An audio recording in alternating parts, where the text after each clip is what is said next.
नमस्कार मित्रों, मैं हर्षद कुमार त्रिवेदी आपके अपने चैनल हर्षद कुमार त्रिवेदी जी के चैनल पर आप सभी मित्रों का व मेरे प्यारे विद्यार्थियों का हार्दिक स्वागत व अभिनंदन करता हूं। एक बहुत ही महत्वपूर्ण वीडियो लेके आया हूं। टॉपिक नंबर 8, भारत के इतिहास को पढ़ रहे हैं और आज का महत्वपूर्ण टॉपिक है, ध्यान रखें आप, महाजनपद काल, मगध का उदय और हर्यक वंश, शिशुनाग वंश व नंद वंश के ऑथेंटिक नोट्स आपके लिए बहुत ही ऑथेंटिक नोट्स हैं। ज़रूर देखें, चैनल पर बने रहें। नए हो तो ज़रूर सब्सक्राइब करें, लाइक करें, कमेंट्स करें, शेयर करें। और आपके लिए मैं राजस्थान के इतिहास को तो आपके चैनल पर डाल दिया है मैंने, और साथ ही सोशल साइंस, सामाजिक विज्ञान से जो तैयारी कर रहे हैं सेकंड ग्रेड में 8 सब्जेक्ट की, उनका भी मैं वीडियो, उसमें 2 सब्जेक्ट मैंने अभी शुरू कर दिए हैं। तो मेरे जो दोनों सब्जेक्ट दर्शन शास्त्र व भूगोल को आप मेरे टॉपिक वाइज ज़रूर पढ़ें। ऑथेंटिक नोट्स हैं आपके लिए, तो अधिक से अधिक लोगों को ज़रूर शेयर करें। आज का जो महत्वपूर्ण वीडियो है, महाजनपद काल, मगध का उदय व हर्यक वंश, शिशुनाग वंश व नंद वंश के बारे में। चलो आइए चलते हैं वहां पर। तो महाजनपद काल देखिए आप, 16 महाजनपद थे हमारे यहाँ पर। भारत के इतिहास में 16 महाजनपद थे। सबसे पहले सिंधु घाटी सभ्यता का पतन हुआ, उसके बाद में वैदिक सभ्यता आई। वैदिक सभ्यता में वर्ण व्यवस्था का जो विभाजन हुआ था, उससे शूद्रों में जो प्रभाव, शूद्रों के प्रति जो दयनीय स्थिति थी, उसका विरोध किया था बौद्ध धर्म और जैन धर्म ने। और फिर मैंने कहा था लोहे का आविष्कार होगा तो फिर आपस में राज्य जो है वो राजा का उदय होगा, राजा आपस में लड़ाएंगे। तो पूरे भारत में 16 महाजनपद, 16 राजा थे उस समय, और फिर मगध का उत्कर्ष होगा। तो ये हम पढ़ेंगे। महाजनपद 16 थे, तो देखिए कौन कौन से हैं। काशी, कौशल, अंग, मगध, वज्जी, मल्ल, चेदी, वत्स, कुरु, पांचाल, मत्स्य, सुरसेन, अश्मक, अवंती, गांधार, कंबोज। याद रखें आप, काशी, कौशल, अंग, मगध, वज्जी, मल्ल, चेदी, वत्स, कुरु, पांचाल, मत्स्य, सुरसेन, अश्मक, अवंती, गांधार, कंबोज। तो ये उनकी राजधानियां देख सकते हो। काशी की वाराणसी थी, कौशल की श्रावस्ती, अंग की चंपा, मगध की गिरिव्रज, या उसी को पाटलिपुत्र व राजगृह कहते थे। उसी प्रकार वज्जी की थी वैशाली, मल्ल की कुशीनारा या पावापुरी थी, चेदी की शक्तिमती, वत्स की कौशाम्बी थी, कुरु की इंद्रप्रस्थ थी, पांचाल की अहिच्छत्र या काम्पिल्य थी, मत्स्य की विराटनगर, ये राजस्थान में थी, सुरसेन मथुरा, ये भी राजस्थान में कुछ भाग था इसका, अश्मक ये दक्षिण में था पाटन, अवंती जो जैन यानी माहिष्मती उसकी राजधानी थी, गांधार जो वर्तमान में पाकिस्तान में है, तक्षशिला उसकी राजधानी, जबकि कंबोज जो है उसकी राजधानी जो थी वो हाटक थी, हाटक। याद रखें आप। तो ये देखिए आपके लिए ऑथेंटिक नोट्स के साथ साथ मैप भी लाया हूं मैं। तो यहां देख सकते हो आप, ये हमारे जो थे वो महाजनपद थे, 16 महाजनपद। अवंती, ध्यान रखें अवंती कहाँ है, तो अवंती एमपी में, ठीक है। अश्मक ये दक्षिण भारत में, देख सकते हो आप, ये अश्मक हैं। अंग देखें, अंग कहाँ है, अंग, तो ये अंग था आपके यहाँ, ये देखिए अंग। कंबोज, कंबोज के बारे में हम देखें तो ज़रूर देखें आप, कंबोज ये हैं कंबोज। काशी देखिए आप, तो काशी ये है काशी। कुरु देखिए, तो कुरु कहाँ है, तो देख सकते हो भारत में, ये मैप लाया हूँ आपके लिए, कुरु हैं। कौशल, तो देख सकते हो कौशल कहाँ है, ये रहा कौशल। उसी प्रकार गांधार देखिए आप, गांधार ये पाकिस्तान में है, तक्षशिला उसकी राजधानी मैंने बताई। चेदी देख सकते हो आप, चेदी कहाँ है, तो ये है चैत्री, देख सकते हो आप। वज्जी, वज्जी याद रखें आप, वज्जी ज़रूर आप देखें, तो ये हैं वज्जी। वत्स देख सकते हो आप, वत्स कहाँ हैं, तो ये हैं वत्स। पांचाल देख सकते हो आप, पांचाल कहाँ हैं, ये है पांचाल। मगध देखो, ये बहुत महत्वपूर्ण क्षेत्र था मगध, ये गंगा के किनारे था, तो ये यहाँ से ही तो उत्कर्ष हुआ था, बहुत बड़ा क्षेत्र था ये मगध, और यहाँ से ही गंगा नदी निकलती थी, और ये जो क्षेत्र था वो उपजाऊ क्षेत्र था। मत्स्य देखें तो मत्स्य देख सकते हो आप, ये हैं, ये राजस्थान में भी हैं। मल्ल, तो ये हैं मल्ल। और शूरसेन देखें तो शूरसेन ये था, थोड़ा भाग राजस्थान में था। तो मत्स्य, शूरसेन व 3 थे हमारे राजस्थान में, ज़रूर देखें आप। तो देख सकते हो कौन कौन से हैं। राजस्थान का भाग ये हैं, मत्स्य, शूरसेन हैं, और यहाँ ये देख सकते हो आप। तो ये आपके लिए मैप में लाया हूँ। दक्षिण भारत में एक ही था, वो था अश्मक, जिसकी राजधानी पाटक थी। ये 16 महाजनपद आप मैप में ज़रूर देखें कहाँ हैं, ये ज़रूर आप ईस्ट वेस्ट नॉर्थ और साउथ के बारे में जानकारी मिलेगी आपको।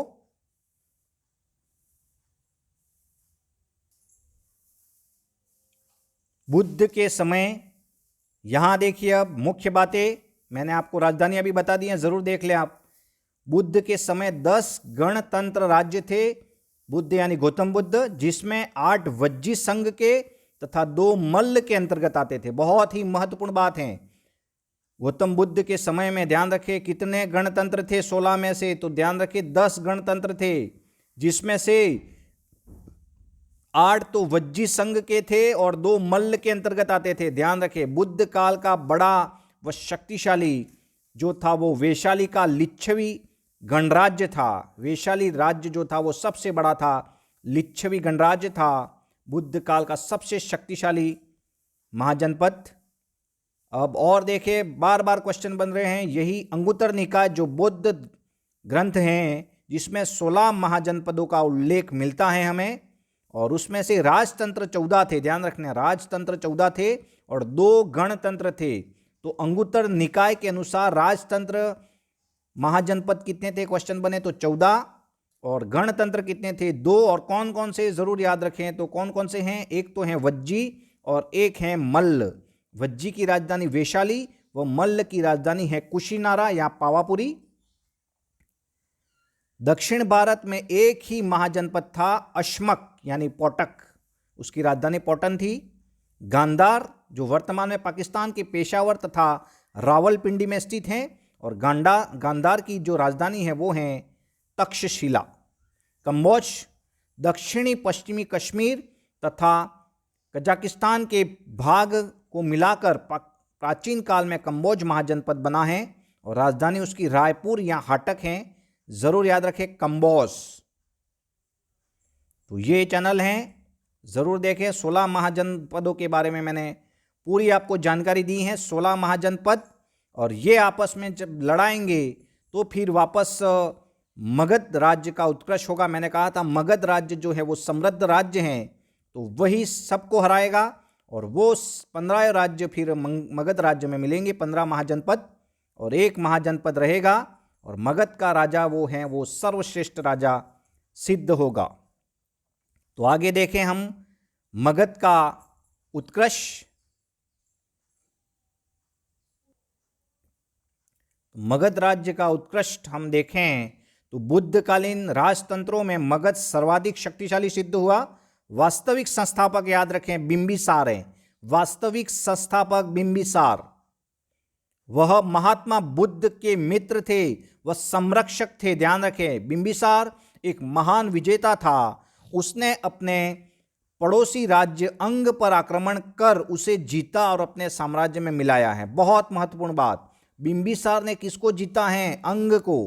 अंग जो महाजनपद था उसको जीता और उसने अपने राज्य में मिलाया। तो ध्यान रखें मगध का वास्तविक संस्थापक कौन है, बिंबिसार, और यही हर्यक वंश का संस्थापक भी माना जाता है।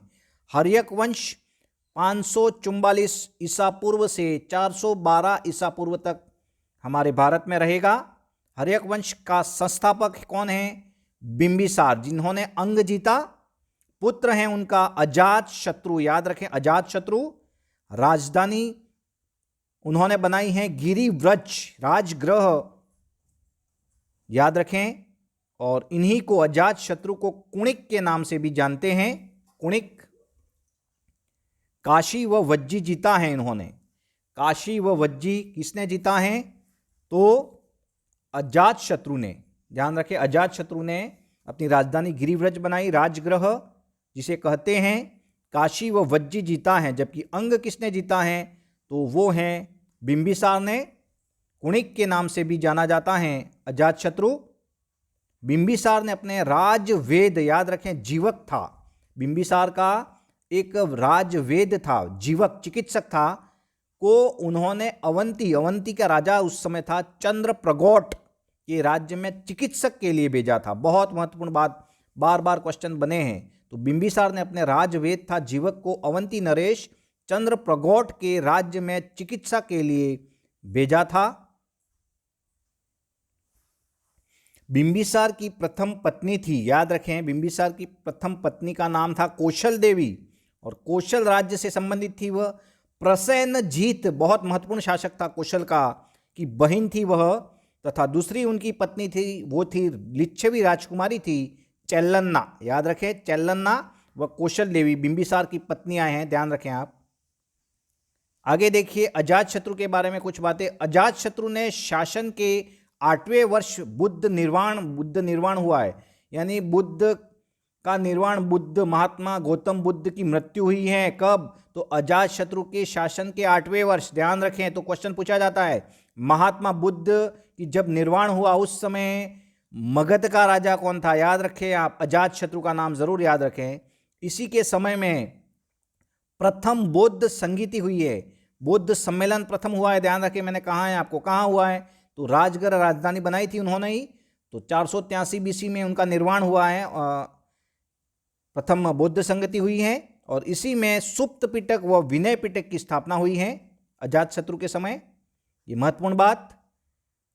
तो उसका पुत्र था उदयन, ध्यान रखना। और इतिहास में कहा जाता है कि उदयन ने ही अजातशत्रु को मार डाला था।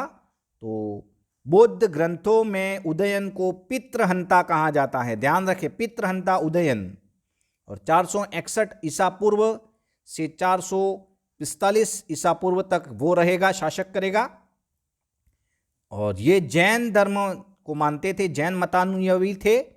पुराणों में जैन ग्रंथों के अनुसार गंगा तथा सोन नदियों के संगम पर पाटलिपुत्र, जिसे कुसुमपुरा नामक नगर की स्थापना की है। बहुत बार क्वेश्चन पूछा है, जो मगध की जो राजधानी पाटलिपुत्र बनी थी, वो पाटलिपुत्र नगर की स्थापना किसने की है? तो उदयन ने की है, ध्यान रखें आप। उदयन कौन है? तो अजातशत्रु का पुत्र है और पाटलिपुत्र को ही कुसुमपुरा के नाम से भी जाना जाता है। जैन मत से संबंधित थे उदयन, जबकि बिंबिसार व अजातशत्रु बौद्ध को मानते थे। ये जरूर आप समझे बात को। हर्यक वंश का अंतिम शासक है नागदशक, याद रखें, नागदशक हर्यक वंश का अंतिम शासक था। शिशुनाग के बारे में अन्य अगला वंश कौन सा है? शिशुनाग वंश। तो शिशुनाग वंश के बारे में हम देखें तो देखिए, शिशुनाग वंश 412 से 344 ईसा पूर्व तक रहेगा शिशुनाग वंश। शिशुनाग ने अवंती व वत्स को जीता है। तो शिशुनाग वंश की स्थापना शिशुनाग ने ही की है और वैशाली को उन्होंने राजधानी बनाया है, दूसरी राजधानी बनाया है। मतलब मगध की दूसरी राजधानी वैशाली को किसने बनाया है? ध्यान रखें, तो वो है शिशुनाग। और अवंती व वत्स को जीता है इन्होंने। बहुत महत्वपूर्ण बातें हैं। कालाशोक देखें, उनका ही पुत्र था कालाशोक, याद होगा आपको। इनका नाम हमने पहले पढ़ा है। कहाँ पढ़ा है? तो देखिए, उनका समय 394 ईसा पूर्व से 366 ईसा पूर्व तक रहेंगे वो। और पुनः राजधानी उन्होंने पाटलिपुत्र बनाई है। जो उदयन ने बनाई थी उसको कैंसल की थी किसने? तो शिशुनाग ने वैशाली को बनाया, जबकि कालाशोक ने वापस पाटलिपुत्र को बना दिया।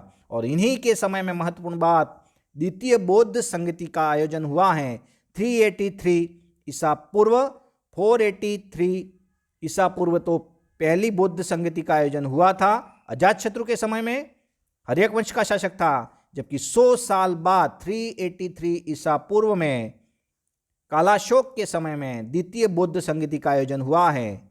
जरूर आप समझे बात को। अंतिम शिशुनाग वंश का शासक है नंदीवर्धन, याद रखें, क्या नाम है? नंदीवर्धन, अंतिम शिशुनाग वंश का शासक। और अगला वंश जो महत्वपूर्ण वंश था, नंद वंश के बारे में संस्थापक कौन है? महापंद नंद है, महापंद नंद। और ये शूद्र थे, ध्यान रखें, शुद्ध व्यक्ति थे जो राजा बने थे। तो बहुत ही महत्वपूर्ण यहाँ पर ये पलटाव होगा। यहाँ पर उन्होंने उपाधि ली थी, इन्होंने नंद वंश के शासकों ने क्या उपाधि ली है? एक राठ एक छत्र की उपाधि ली है। एक राठ एक छत्र की उपाधि ली और 88 वर्ष शासन किया है इन्होंने। तो बहुत ही महत्वपूर्ण बात। इन्हीं को इतिहास में उग्रसेन के नाम से जानते हैं, उग्रसेन के नाम से भी जाना जाता है। बहुत बार क्वेश्चन जो इंपॉर्टेंट है वो ऑथेंटिक नोट्स ही आपके लिए लाया हूं मैं। महापंद नंद के 8 पुत्र थे और उसमें से एक पुत्र जो अगला शासक बनता है उसका नाम है गणानंद, और यह गणानंद जो था वो सिकंदर का समकालीन था। सिकंदर का नाम सुना होगा, जो जीता वही सिकंदर, और वही सिकंदर था ये। ग्रीक लेखों में गणानंद को अग्रमीज कहा जाता है। ग्रीक यानी यूनानी लेखों में गणानंद को अग्रमृज कहा जाता है। सिकंदर का पश्चिमोत्तर भारत आक्रमण जब कब हुआ था? 325 ईसा पूर्व हुआ था, 325 ईसा पूर्व, याद रखें। और यही गणानंद के दरबार में, यही गणानंद के दरबार में एक महान व्यक्ति रहते थे जिनका नाम आपको याद होगा, चाणक्य। यही चाणक्य जिन्होंने इस नंद वंश का नाश किया था। कारण क्या था हम जरूर पढ़ेंगे आगे। तो इस वंश के राजाओं ने सर्वप्रथम एक छत्र शासन की स्थापना की है। एक छत्र शासन की स्थापना की है, बहुत महत्वपूर्ण बात। तो किस मगध में सर्वप्रथम एक छत्र शासन की स्थापना किसने की है? मौर्य वंश का भी नाम आ जाए तो कंफ्यूज होते हैं, लेकिन ये की है नंद वंश ने। बहुत महत्वपूर्ण बात। तो ये एक और आपके लिए ये देखिए ऑथेंटिक। हर्यक वंश का संस्थापक कौन है? बिंबिसार। जबकि अंतिम नाग दशक याद रखें, शिशुनाग वंश का संस्थापक है शिशुनाग, और अंतिम है नंदीवर्धन। और नंद वंश का प्रथम शासक संस्थापक हैं महापंद नंद, और अंतिम है गणानंद। और इसी गणानंद को हराएगा हमारा मौर्य वंश का महान शासक चंद्रगुप्त मौर्य, हराएगा ना गणानंद को। इसके बारे में हम डिटेल्स अगले वीडियो में, हम जब आएगा मौर्य वंश तब पढ़ेंगे। तो ये महत्वपूर्ण वीडियो है आपके लिए, जरूर इसको 2 से 3 बार देखें आप, पूरा इतिहास आपको समझ में आएगा। तो बहुत ही महत्वपूर्ण वीडियो लेके आया हूं। अधिक से अधिक लोगों को जरूर शेयर करें, लाइक करें, कमेंट्स करें। तो अगले वीडियो के लिए फिर मिलेंगे, तब तक के लिए जय हिंद, जय भारत।